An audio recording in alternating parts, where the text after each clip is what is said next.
In this video, I'm going to keep exploring the secret page levels in Brutal Mode EX Plus, which implements many new game mechanics and unique gimmicks for each level. Each level is interesting to play through, as we have to play around the new rules that the game throw at us. So without further ado, let's begin. Category 8 Hurricane is the first level today.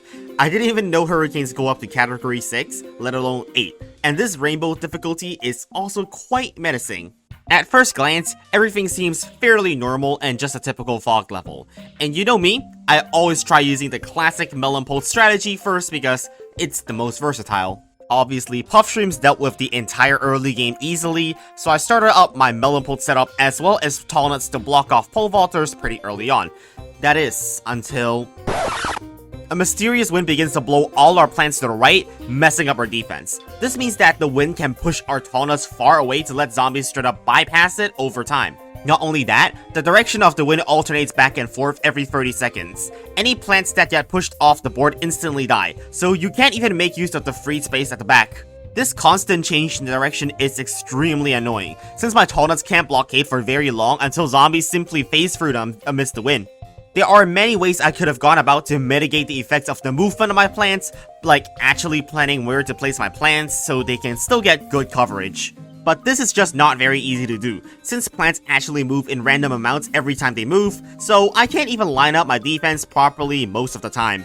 Well, since I can't bother with planning out my defense, it's time for Doomshroom again, because its placement doesn't matter. To give ourselves enough time to plant Doomshrooms, I'll be using Tall Nuts to block off the fast zombies in this level, the Pole Vaulters and Football Zombies to slow them down just a touch. However, since they will eventually phase through the Tall Nut, as they get moved towards the right by the wind, we need something else to stop them from advancing too much. We can't just use Blowover to make sure zombies go back to the front of the Tall Nut, utilizing our own wind to push the positions of zombies to offset our own plants getting pushed. Just Blowover isn't enough, so we also have Cherry Bomb and Jalapeno as my instant kills of choice. I specifically chose the more expensive instant kills instead of Squash or Potato Mine, since we already have Puff Shroom, so doing more AoE is better against groups of football zombies. This strategy is overall very effective. Practically no zombies will be breaking through your defense as long as you have a stun available to plant more Blowovers to indefinitely stall. Hell, Zombonis aren't even that threatening since they spawn so much less compared to the more dangerous football zombies in this level, which survive 2 instant kills. Flag 1 to Flag 2 was a breeze, but Flag 2 to Flag 3 increases the effect of the wind moving the plants pretty sizably. However, this increase in effect is practically irrelevant to us, since we already have so much sun saved up since the start of the level. Between Sunshrooms and our reserve sun, we have enough to beat the rest of the level despite losing Tall Nuts left and right. On the final wave, just one more surprise, which is all the plants will get sucked to the left and off the board, so you need to just make sure you have sun for at least 2 more Doomshrooms, but that's it. Upcoming is the highly anticipated game mode added to Brutal Mode EX Plus, a well-implemented one at that. They added a tower defense minigame. Now obviously this level would be pitifully easy given how long this track is, so there is HP ramping implemented in this minigame, where zombies gain more HP every wave. I opted to use Gloom Shrooms given how powerful they will be now, being able to cover a total of 7 tiles by utilizing the loops in the track. This is very similar to utilizing tack shooters at the turn of the track in BTD6, where we can get maximum coverage of our projectiles by placing our attackers near the bends. You can also very clearly see we have Starfruits here to do some extra damage. With how the zombies are moving, this greatly utilizes Starfruit's vision as much as possible. So far, the strongest zombies, the Bucketheads, have not been making it that far onto the track yet, just down to the bottom right corner at most right now, getting absolutely shredded. However, the ramping from the second flag onwards is where things start to get really hard with an insane spike in difficulty. Suddenly, Letterheads are making it past the halfway mark of the track.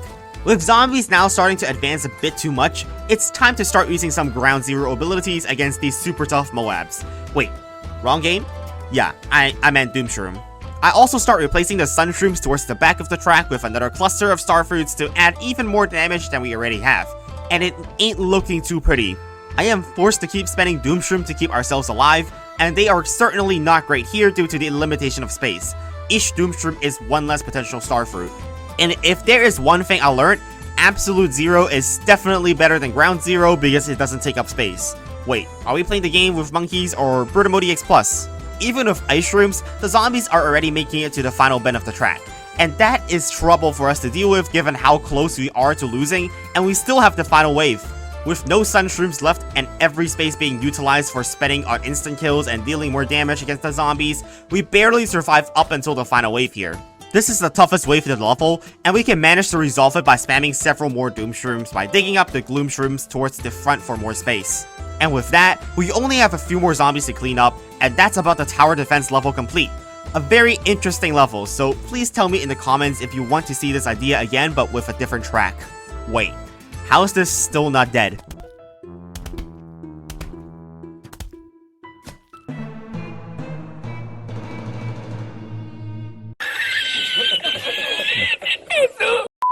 Well, knowing our issues now, I have found a way to cheese this level completely in the most brilliant way possible. Unlike round 245 bats, where you need sheer damage to tear down their massive hit points, all stalling plans still work against the zombies, regardless of their HP. This is why we have Blower here.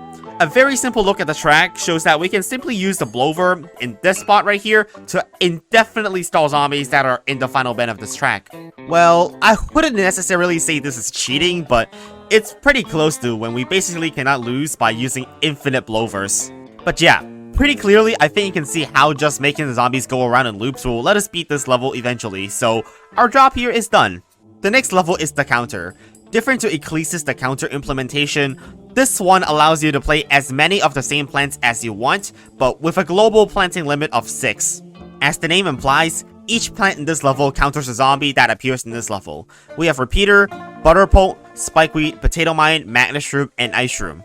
That's right, we have Butterpult, one of the secret evolved plants we have yet to use in a Choose Your Seeds level. You'll have to wait for next time when I actually use one of them. But I'm pretty sure you can clearly tell from what you can see yourself.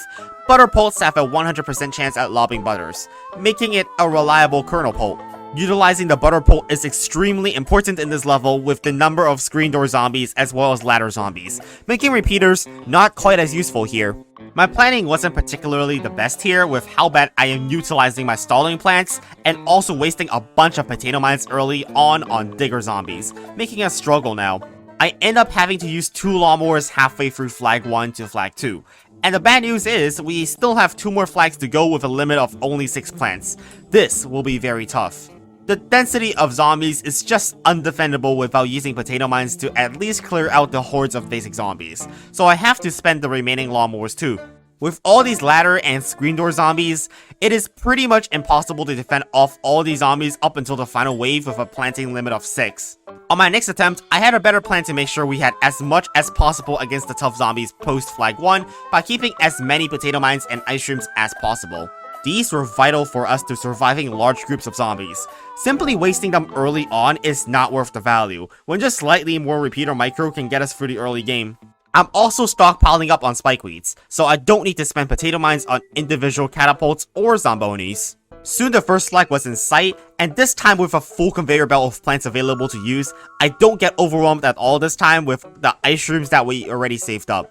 Using them is still quite tricky though, since we want to extract maximum value for each plant we place, so we should only use ice shrooms against 2 waves of zombies at once. It is also important to keep using Repeater to do extra damage against basic zombies so Butterpults don't get overwhelmed, since they only have as much DPS as a base pea shooter. My loose rule of thumb for lawnmowers usage is basically to not be afraid to use one if I need to use more than 2 potato mines. Generally, those potato mines can be easily worth more later. The difference between this attempt and the last is so much when we min-max, with us still having backup instants in our conveyor belt and only 1 lawnmower used by the second flag. However, the weakness of Magnet Shroom really shows past this point with the amount of zombies being sent. Inability to adapt against hordes make it just not very desirable. We have to start sacrificing more lawnmowers when we are getting overwhelmed everywhere, and we need to focus all our firepower to lanes of our lawnmowers by using Spikeweed for massive group damage. With that, I'm pretty sure that's going to be the end of the level. It was actually pretty well designed in terms of making a conveyor belt level not that RG based while still challenging. The next level is Glove War, which, well, is another daytime level, but this time around, we do not have access to any upgrade plants, so this means no Intermelons this time around. Well, I suppose we need to compromise and use the next best option instead, which is using Ice Shroom and Imitator Ice Shroom. The theme of this level is to choose 10 pre-planted plants, and that's all we get to beat this level. The rest of the level is dependent on me using the gardening gloves effectively. Well, obviously, I restarted to play with better plants, making the best of the situation, which is when I realized there really isn't that many high DPS plants that work individually. I basically have to bring in Split Pea because hell, at least that's better than the base pea shooter or cabbage pole when we can also bring in Torchwood. And how many flags do we need to beat with only 10 plants? 3 flags. Now this is going to be extremely tough. I imagine you've already seen the early game here while I've been rambling. Obviously the first waves of the level aren't going to be very threatening when there's barely anything to defend off. But the first flag is where things start getting a bit spicy. Squash zombies are in this level, and basically our only way of killing them is to very carefully move a plant so it doesn't get killed. On top of that, we also have digger zombies to contend with, and we basically have nothing but our Split Pea and Starfruit to deal with them, or we need to move our plants out of the way. Well, obviously, I can't move 2 plants at once, so if I need to save 2 plants at the same time, one is just going to have to die. It's a pretty tough level with how fast micromanagement has to be. This is the name of the game here, micromanagement. We have to manage our plants super carefully so they don't die, and also so that the correct plant is used against the correct zombie. If you thought the last level was pretty bad with the micromanagement we needed, this level is a worse version of that because of how powerful the zombies are here. And if you don't pay enough attention, you'll end up getting a crap ton of zombies overwhelming you at the second flag, as I leave a trophy dancer unattended to. Oh yeah, and the pumpkin zombies here are super annoying since you only have 1 instant kill. So, too bad if you don't have Cherry Bomb before it starts knighting every basic zombie up. After that not so great attempt at beating this level, I re-attempt with the same set of plants, but this time I'm going to try and move around my plants faster. I can use the built-in hotkey tilde to quickly select my gardening gloves instantly, instead of having to move my mouse across the whole screen to use it. However, the problem was still that we are getting overwhelmed too much even before the second flag even comes. It just seems like we don't have enough damage to defend off these zombies. It just doesn't seem like this level is even possible because of how much health the Taunt zombies have, and with our best DPS being Melon Pulse, we ain't killing them fast enough. Sure, I can stall them with Blowers, but they're just going to heal back up to full health if I deal with them later. I try again and I do my very best to do the most damage possible with the plants I have, and even just the density of the second flag is enough to overwhelm us easily. Lawnmowers are basically mandatory in this level for us to survive, and the chances of even beating the final wave seem even more slim than ever if the second flag is this bad already. With multiple pole vaulting zombies as well as squash zombies coming at us simultaneously, our micro has to be literally godlike to avoid losing any plants. Just look at how bad this is. However, there is one very clever solution to all our problems. That is, to use our Taunt to slow down new zombies instead of just letting it be the plant that is used to halt a football zombie. If I move my Taunt in front of a pole vaulter to make it use its jump, it will slow down. It's as simple as that. On top of that, I also need to activate squash zombies as soon as they come in. This maximizes our DPS output as we have less shots wasted on hitting a zombie that dies by itself. Doing this actually lets us save on a lot of unnecessary wasted sun spent on blowers, which allows us to use them for the more dangerous parts of the level, from flag 2 to flag 3. However, because I kept doing the Taunt trick against pole vaulters, it actually died around the start of flag 2 after being eaten too much, so it only got worse for me from this point forward. But this is why I saved up stun from the early game. At this point in time, using Blower is critical to maximize the potential value from our lawnmowers. Each Blower is essentially one more wave of zombie in one lane dealt with, and we can also focus our firepower more in another lane while we plan for a lawnmower to be sacrificed. These tricks actually let us get to the final wave in this attempt, and it just goes to show how important maximizing the value of our lawnmowers is to beating Brute Mode EX+. Before I show you the extremely difficult level, let me show you Bungee Blitz 2, which in retrospect should be also pretty hard, but it's actually fairly easy thanks to Doomshroom. First and foremost, yes, it's a choose your seats format for Bungee Blitz, and no, you cannot use Umbrella Leaf for obvious reasons, or else this level is a joke. There's nothing that's stopping us from just using the Taunt variation of the dumb strategy. The zombies aren't going to eat any faster than they usually do, so this seems like a free win again. However, ladder zombies show up after the first flag, which is a really annoying nuisance. But the most it's really doing is just eating a sunflower and then it's already dead to the next instant kill we plant. The actual most threatening part of this level is, well, you know, there are Bungee zombies, so...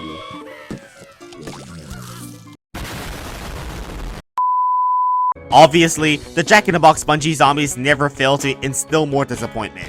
And once again, we are devastated, without a way to even stop them, since Umbrella Leaf is banned.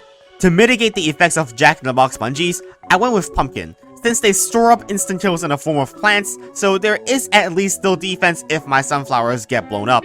I could still lose if the Jack-in-the-Box Bungee targets the pumpkin itself, but a bit safer is still better than not safe at all. However, the only not safe thing in this run is my Doom Shroom.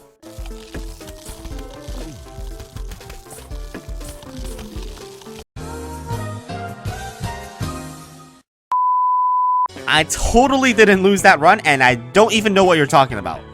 That aside, I'd say it's actually pretty hard to lose this level once you know what the strategy to use is. The defense every wave is the same as any other. Just push ladder zombies away from tall nuts using a blower, and then one-shot the wave with a Doom Shroom when it comes back. And later on in the level, Gargantuars come, but then again, this is only a 2-flag level, so it's not that difficult to just stall Gargantuars until the final wave with blowers for a guaranteed victory. Doom Shroom is totally not busted, and that's Bungee Blitz 2 completed. On the talk of sequels to original levels, we have Zombie Nimble Zombie Sprint, which takes place in the aquarium, a 5-lane level where the 3 middle lanes are water, and it's nighttime. However, upon loading into the level, you can actually quite clearly see that the game is not sped up, so it isn't just a game in like a ridiculously fast speed, but something else. Well, first of which, the early game is pitifully easy. With only basic zombies and screen door zombies, just a single Fume Shroom each lane is all we need to defend. At this point, the gimmick is so unnoticeable, I'll tell you what's going on here. Zombies get exponentially faster and faster over the course of the level. Now exactly how speedy do they get later? Keep watching to find out. However, the first noticeable speed boost happens after the first flag, where it's pretty clear that letterheads are now moving faster than usual. The threat of faster zombies is significant since Jack-in-the-Box zombies are here, which can now rush into your defense faster, which lets them blow up more plants at once. With Jack-in-the-Box zombies blowing up pretty much left, right, and center, it seems like this run is pretty dead. So, I tried again with the same loadout, but opting to go for multiple Fume Shrooms in the early game instead of a cattail to clear out basic zombies more easily. However, this level is in nighttime, so our economy is relatively weak going into the first flag, and I could not save up our cattail planter before getting overwhelmed by dolphin riders. Is there even a chance I can deal with these waves if my solution wasn't Doom Shroom? And also, I don't even know if the zombies will eventually go faster than we can stall for Doom Shroom to come back because, I mean, this is just a few waves past the first flag. Without cattails, it seems impossible to survive against letterheads due to their uniquely high health in comparison to everything else in this level. And by the way, this footage is not sped up. I tried again, this time with Tango Kelp. Allnuts were a bit too expensive to get up previously, so Tango Kelp should solve both our issues with Dolphin Riders and letterheads. Well, the only issue is Tango Kelp would be useful if there weren't just 3 Jack-in-the-Box zombies coming at the same time, which we have yet to find a solution to deal with them. We survived a bit longer than we usually did, but this is still pretty horrendous. Once multiple Dolphin Riders are coming at once, there really is not much I can do to stop them. On top of that, the speed boost the zombies gain also impacts the speed at which Gargantuars smash and imps get thrown. Just look at how bad this already is before the second flag. The imp is thrown super fast and also eats extremely fast. Even with a Fume Shroom attacking it alongside Cattail and an additional Puff Shroom to stall, we still die. What the heck? Since we can't defend off any Gargantuars using Fume Shroom and Cattail, we all know the only solution I can attempt next, which is using the modified variation of the dump strategy. This strategy lets us survive for longer thanks to blocking off Dolphin Riders finally to not let our sun production die. But the other problem is Jacks just explode our walls up every so often. The speed ramping also continues to accelerate after the second flag. At this point, letterheads are moving so fast that an imitated Doom Shroom can only just explode before we lose the game. Not only that, but the effectiveness of Ice Shroom and Blover will only continue to diminish when their slow effects aren't even bringing zombies back to their normal speed now. And guess what? The Gargantuars are now swinging their arms so fast that you can't even plant a Blover on top of them to push them back since they literally die before even activating. A fast reactive jalapeno saves our soul, but this is looking pretty bad because our sun reserve is now getting dangerously low, and we're forced to use Doom Shroom again here. With both Doom Shroom seeds on cooldown, I scramble to use the last bit of my sun to use Ice Shroom and Blover to not lose against the letterheads that are charging down the board. But obviously, Blover can't infinite stall letterheads if they're moving 4 times faster than usual, so I lose pretty miserably here. The fact this level is in nighttime and forcing us to plant lily pads in 60% of the space just makes it so hard to get a strong enough economy to support the dump strategy properly. It's the same story again. Letterheads after the second flag just move too fast, and we cannot stall them long enough with Ice Shroom and Blover to get back to our Doom Shroom. Eventually, I got lucky and didn't get Letterheads to come in the second flag, so I survived longer than usual. But is this even a real strategy if we're just relying on luck to bail us out? There's only so much that I can do to stall out the zombies before our luck runs out. On top of that, we can't infinitely stall with Tall Nuts either, with how fast our zombies are now eating. The best I can do is Blover to push back the Jacks before they explode our Tall Nuts, but that's just relying on luck even more since there's no way to tell when a Jack in the Box will explode. With a Letterhead coming in this next wave, it's clear at this point they are now faster than Chocolate Pogo zombies would be in normal speed. Instant kills are the only solution against it when all other forms of damage are basically meaningless. On top of which, our instant usage has to be more precise than ever, with how fast the zombies are advancing in the ground lanes with nothing separating the zombies and the lawnmowers. With nothing back from cooldown, I'm just forced to start sacrificing the lawnmowers and pole cleaners now. I mean, there really isn't much else I can do to stop this. On top of that, the duration between each flag is also reducing over time, so even plants that stall for time cannot prevent the next waves from being sent in very quickly. And well, just look at how horrible this is. I mean, if we don't have enough instant kills, the only good solution to that is to bring something that generates more instant kills. Cop Cannon.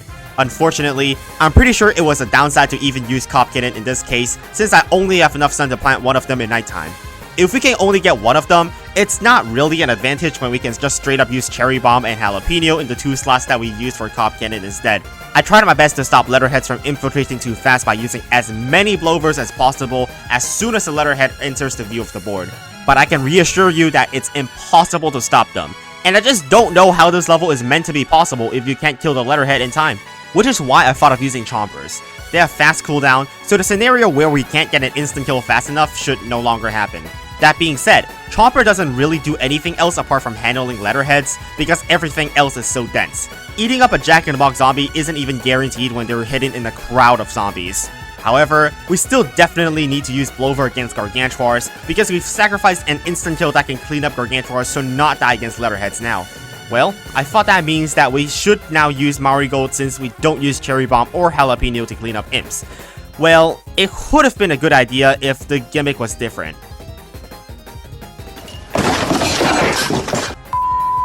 Mistakes aside, there was one improvement I made to my strategy in this next attempt, which is placing Chompers behind the Tall Nuts in the water, which helps deal with Bald Dolphin Rider zombies. Previously, I just rely on Blover to push them away from my Sun Shrooms, but obviously the same amount of sun can just be invested into Chompers that can do it for the entire level.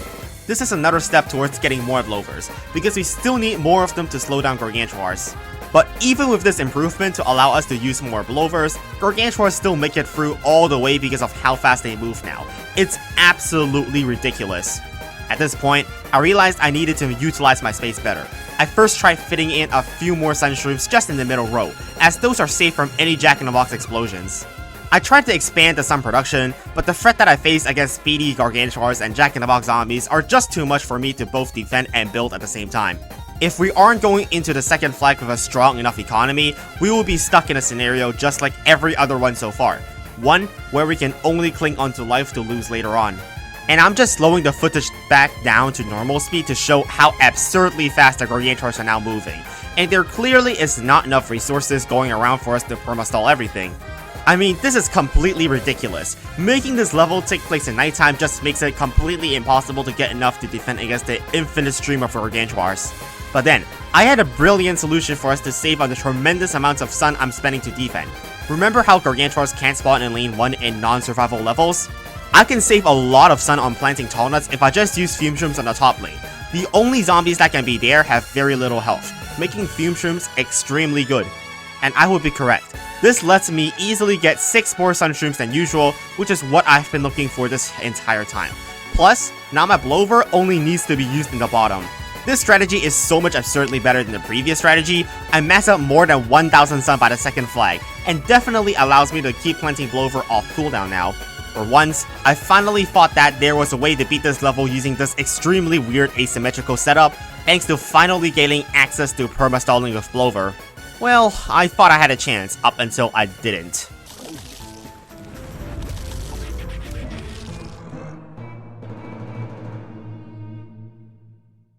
Despite me knowing what the best strategy for this level being, there is bound to be something that goes wrong with the execution of said strategy because of something I forgot to consider. That would be, to not use Doomshroom on where the tall nut needs to be planted, because, yeah. Can't stop a Jack-in-the-Box if I can't plant a tall nut. And even when I do get lucky and manage to set up all my attackers, that's not the same as being able to set up all the sun producers as needed in this level. Even just being slightly under the amount of sun shrooms we had previously can cost us the game with the lack of sun to keep perma-stalling the bottom lane.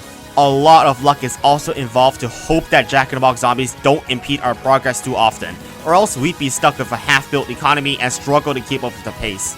If you do happen to make it to the second flag with the defense that is needed to beat this level, just having that isn't quite enough. A surplus of reserve sun is needed to maintain perma-stalling. But I just said previously that this amount of sun shrooms is enough to keep up with the pace of the Gargantuars to let us keep pushing them back with Blowers. So what do I mean? Well, they aren't the only thing we need to spend sun on. Something like this, a random letterhead in the first lane and me not having enough to plant a Chomper is the death of us. If you don't have enough sun to immediately react to them, you're dead within 7 seconds of it appearing with how fast it moves. This scenario isn't a particular one-off thing.